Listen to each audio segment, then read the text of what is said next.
Bom dia, senhores acadêmicos. Bom dia, nobres juristas, jurisconsultas, simpatizantes do direito.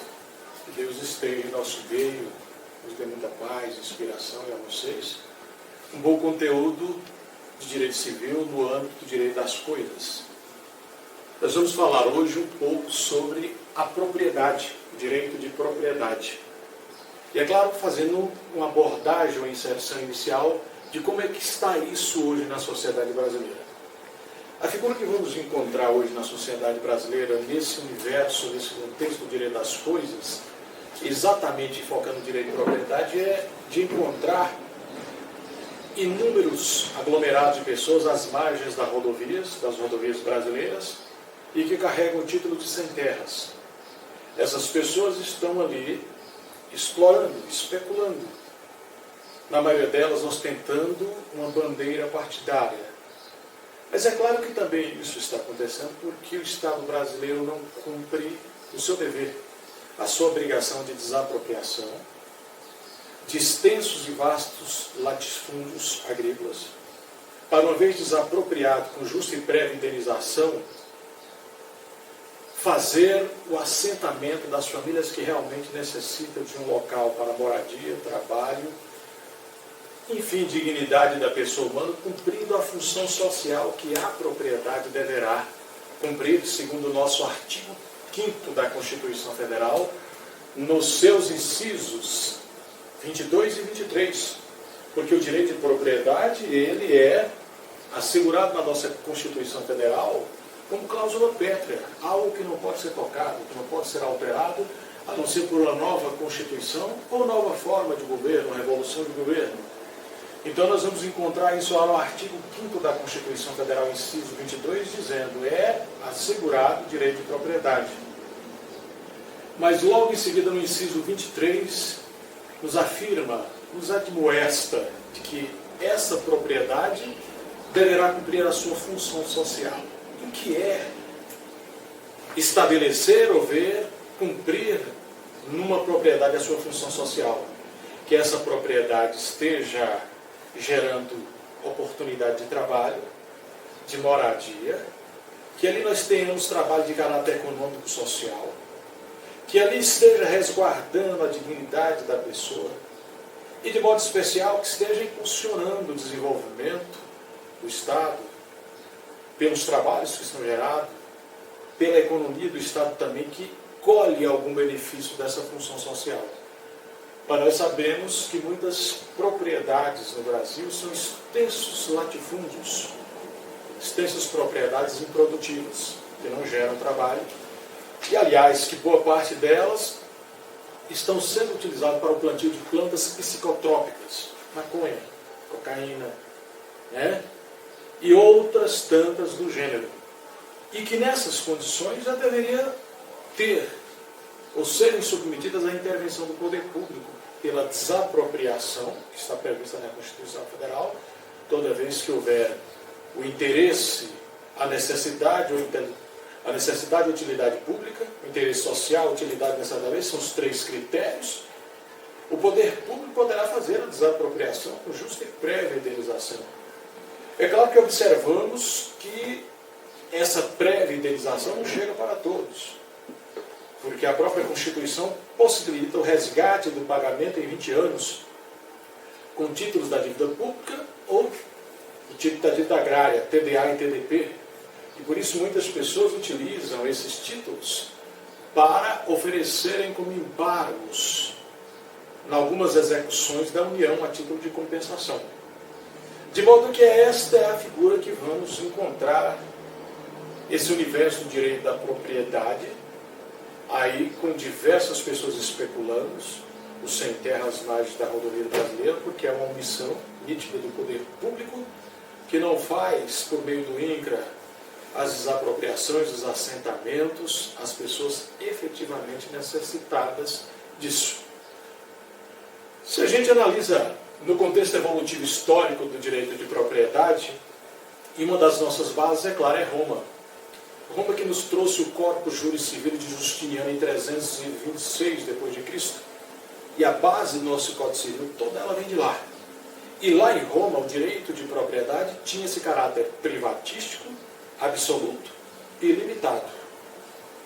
Mas isso observou que, concentrando e dando essas características de poder ilimitado, absoluto e restrito às pessoas no tocante à propriedade, muitas pessoas ficaram agregando muitas posses, propriedade em suas mãos, retirando de outros tantos cidadãos a possibilidade de ter uma garrinha, um pedaço de terra para trabalhar e morar. Houve uma concentração de propriedade na mão de poucos, por esse caráter que nós falamos ilimitado, absoluto e restrito da propriedade. Então, hoje, a dinâmica que nós observamos na propriedade é a superação desse caráter absoluto, ilimitado e restrito que Roma emprestou lá no Corpus Juris Civilis Justiniano. E o primeiro a trabalhar contra isso foi o Vaticano, por meio das suas encíclicas papais, bulas coeteras. O Vaticano começou a desenvolver a ideia de que a propriedade deveria cumprir a sua função social.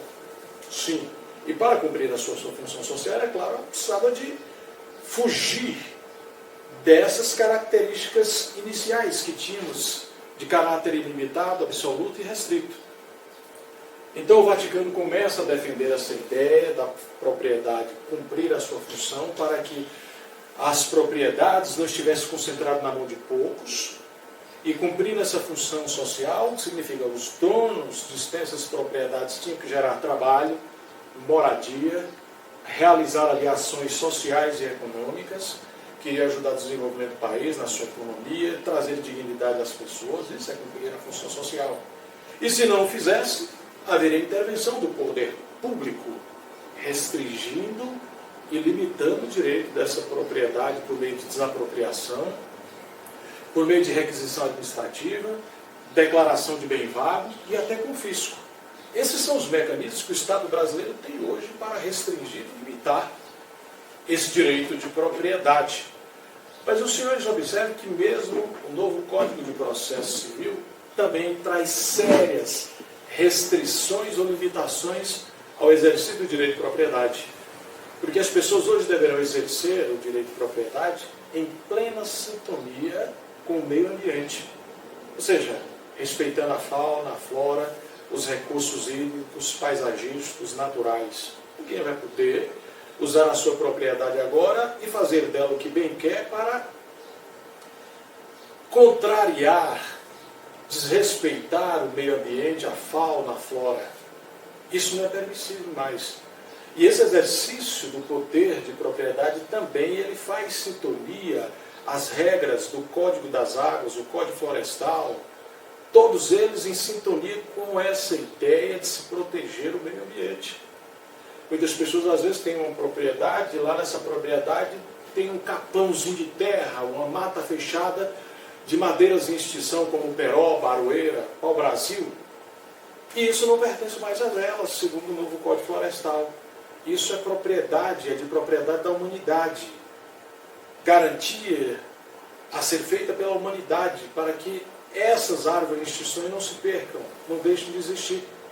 Da mesma forma, a pessoa tem uma propriedadezinha e começa a utilizar ali a exploração de garimpos que vão assorear os rios e a vegetação próximo a esses rios ou riachos, eles vão terminar secando.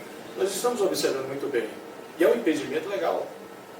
E por isso mesmo é que a nossa Constituição fala e deixa muito claro isso, que, muito embora nós tenhamos o título de uma propriedade, o domínio, mas o uso do solo e subsolo pertence a quem? À União. É ela que vai fiscalizar. O dono da propriedade pode até utilizar parte do solo e do subsolo para reemprego imediato dentro da propriedade. Como, por exemplo, fazer um muro na fazenda, uma casa, uma propriedade, ali que está precisando do reemprego imediato desses recursos do solo e do subsolo. Mas não pode utilizar isso com a finalidade de industrialização, mecanização. Começar a pegar areia, brita e vender para aquele senhor que tem material de construções. Para se fazer isso, é necessário abrir um processo de pesquisa e lavra, controlado lá em Brasília pelo DNPM, Departamento Nacional de Produção Mineral. que vai instaurar a investigação de perdas e danos nesse solo, e o que deve ser reempregado no solo para recuperá-lo, para não prejudicar o meio ambiente, a fauna e a flora. É assim que deve ser. A gente observa muitas pessoas que dizem: eu tenho uma chácarazinha e estou ganhando dinheiro com areia lavada, pegando carroças que vão ali buscar. Daqui a pouco aquele riacho está seco, as árvores todas morreram e toda a região ficou prejudicada. Pessoas que precisavam daquele riacho para fazer a pesca, comer aquelas piabinhas para nutrir a família, mas a areia lavada que foi sendo tirada secou o riacho. O Código Civil é muito claro no artigo 1228 seguinte: o exercício da propriedade se dá em plena sintonia com o meio ambiente, respeitando recursos hídricos, paisagísticos e naturais. E mais do que isso, a Constituição vem limitar definitivamente esse exercício de propriedade, dizendo que o uso do solo e subsolo pertence à União. Na sua propriedade você não vai poder utilizar práticas, mecanismos, recursos que nenhum benefício lhe traga, e mais do que isso, ainda vai trazer desconforto ao vizinho, à humanidade. Você não pode simplesmente pegar vou queimar tudo isso porque não gosto mais do que paguei, comprei, está acabado. Não. Isso vai trazer um desequilíbrio à natureza, à vizinhança, à fauna e flora aí, numa perfeita espera de equilíbrio que nós estamos tanto buscando nos dias atuais. Você mesmo, dentro da sua propriedade, não pode impedir que ninguém em altura e profundidade passe, se isso não lhe trouxer desconforto. São regramentos que nós vamos observar que o Código Civil estatui, delibera no sentido de mitigar, limitar, restringir este exercício da propriedade. A União vai mais, a União cria até determinadas ficções que nós vamos conhecer nesse universo da propriedade, exatamente para controle do solo e subsolo. A União criou ficções como mar territorial, zona contígua, zona costeira, em que ela vai exercer o controle de zero, terra firme e fixa a 12 milhas, nós temos o que chamamos de mar territorial. Aí é o controle absoluto da União, nessa perspectiva do solo, subsolo e da sua soberania.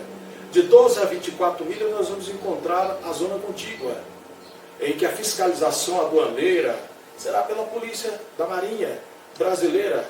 De 12 a 200 milhas nós teríamos a plataforma continental ou zona costeira, em que a exploração comercial deveria ser feita exclusivamente pela União, pelo Estado brasileiro. Observe bem que